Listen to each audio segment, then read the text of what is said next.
What's going on, folks? Welcome to Maryland Women's Basketball Recaps. As you do these solo, but we got some big games in January, some heavy hitters. You see uh, Cardell and right here with us. Happy to have both you guys in the building today as we saw Maryland take on Rutgers.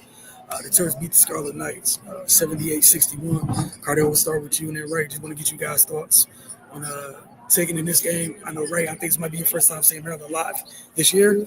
Cardell, I think it's your second. Yeah, I just think Maryland def overtime, especially in the second quarter, just wore down Rutgers. And they keyed in on Keomi and pretty much dared anybody else to beat them, which no one else is able to. Adams kind of woke up, in the third, I say halfway through the third quarter and going into the fourth before she fouled out. But outside of that, no one consistently could make plays. They couldn't really get shots anywhere on the floor. They couldn't find other players, and when there were times when they were open, they couldn't. They still couldn't hit shots. So it just took a heroic effort from Keomi McMillan, and that's a lot to put on a freshman against an eighth-ranked team in the country, and a Maryland team that literally can go 10 deep. You see what I'm saying? Like their reserves can start for a lot of teams in the country. So it's just a tall order. Maryland just dominated every facet of the game. Out rebounding on 50-37. Points off turnovers 33-24. Bench points 35-15. It was just all around playing again. This is where Maryland only shoot 35% from the field and 26% from deep. So they weren't even clicking on all cylinders, so to speak, offensively. They just warmed down. It was just that Rutgers are, in a sense, kind of just anemic offensively. They couldn't generate enough points. They had their stretches, especially, in the second half where they kind of held Maryland down defensively. But whenever they would get a stop and come back on the other end, they'd either turn the ball over or they couldn't score. So, after that second quarter when Maryland scored 21-9, you're in such a deep hole.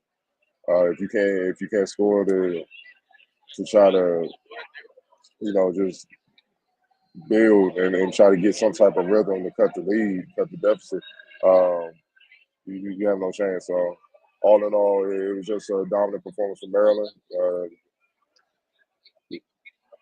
They're gearing up for the big game. We're not going to look too far ahead. They have a game against Iowa coming up, and then we all know what's looming next week. So I think they just came in here and made sure Keomi didn't go crazy, handled business, got the W, and kept it. They're going to keep it moving, get ready for Iowa. Right. Yes, nothing too complicated. Maryland's obviously the far better team.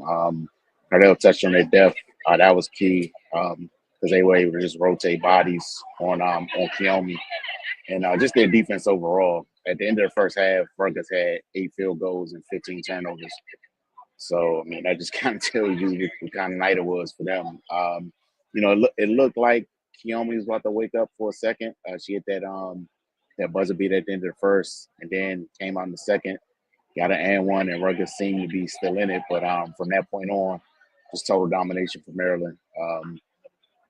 They look like a team that's trying to compete for national championship. So they just kind of ran through Rutgers tonight. Like I said, nobody else could really generate any consistent offense. And they just had them out of sorts. Their half-court defense is just stifling. Rutgers couldn't generate anything or get anything going. Then the shots they did get, they couldn't make. So that's why you get the results you got tonight. Yeah, like you guys said, anybody's been paying attention to the recap has been talking about depth after every game this season. I'll probably keep talking about it for the rest of the season as well. It's a very deep team, and Ray alluded to it. I think Cardell mentioned it while we're sitting here watching the game. Brenda she was able to keep very fresh defenders on Keomi Miller because they could rotate that many bodies. She started off with Shy Sellers on her, so 6'2" guard, Bree McDaniel, who is every bit as physical and annoying and Bree's she's well built together. Bree's a tough kid. And after that, to end the half, you get Mary McLean. Like, that's a long half for any player, let alone like any collegiate guard let alone a freshman. They, they run it through everything at her. Cardell and I joke a lot, several years back. To me, it's kind of like just something where Kelsey Mitchell used to light up Maryland, and we've seen a different type of archetype or body type for guards in Maryland since. Um, Off some never again. There's a reason, like, Caitlin Clark, everybody loves talking about Caitlin Clark. Like, Caitlin got one win against Maryland during her collegiate career. Like, Brenda just doesn't play those games. You will get boxed at one, you will get triangled at two, you will get jumped before you go crazy. And if you still go crazy, it's going to cost you a lot. Yeah, you just saw better team do what they needed to do. Outside of the first half of Maryland, I think they turned the ball over quite a bit in the first half. They tightened it up a little bit in the second half, and they were able to go on a sustained run versus the little spurts in the first half. They had 33 points off the turnovers tonight. Um, Rutgers was able to get 23 points off those turnovers, but most of the points Rutgers got off those turnovers were in the first half, where Maryland was just giving the ball away, and that's something, I'm sure they would like to clean up before, as Cardone mentioned, before they head into Iowa to take on Iowa. And you definitely want to make sure that's not an issue next week in this building when you take on USC. January is a big month. That said, they moved to 3-0 in conference play in the Big Ten. Since you guys are here, something a little bit familiar, player of the game for you guys. I'm going with Cheyenne Sellers. 22, 8, and 3. They had no answer for her. Whenever she really wanted to get downhill and finish, she got downhill and finished. Ray, any other candidates? Got two votes for Yeah, Cheyenne. no argument. That was the thing that stood out to me. Like most times she was just kind of out there directing traffic, going through the motions. But when she wanted to make a point to score, it was nothing nobody on the court could do about that. All right, look, all in favor here. We'll move to X Factor. Got some choices tonight for sure. For me, I'm going with Murray McLean. I just like the defense she had on Kiyomi. Pretty much in the first half when Maryland separated so officially.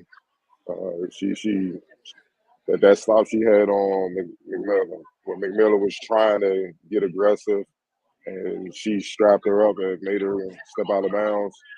That changed the game. That kind of deflated Rutgers because that let it be known like she ain't doing nothing and like one of y'all going to step up and they weren't equipped to do so. Plus she had 7 points and 7 rebounds on top of that 3 or 5. So the role she plays for this team, A+. Right. Yeah, I agree. Just for her to be able to just stick her on McMillan like that, and not solely rely on Cheyenne Sellers to do that job. I think Kayleen Smichael had a decent game as well, but yeah, we'll definitely get a nod to McLean. Yeah, and again, going back to that depth, I know you guys are sick of me saying it, but that's a luxury. Like, you can pull that off your bench and be like, hey, literally, as Cardell said, A+year old, and her, like, just make her go away for a little bit, and that frees up the legs for her. Obviously, Shy has a lot on her plate, and as does the road replays. Obviously, yeah, all three of them can play defense, but you could bring out somebody is actually like your change of pace. That's a hell of a pitch to have. You're a pretty deep team. Again, we'll check in with you guys in terms of all three of us. Hopefully next week when they take on USC, that's going to be a big one. But as Cardell mentioned, first they got to take on Iowa, man. Everybody knows Big Ten is far from sweet. It's never easy. So we'll see how things go. Appreciate y'all as always.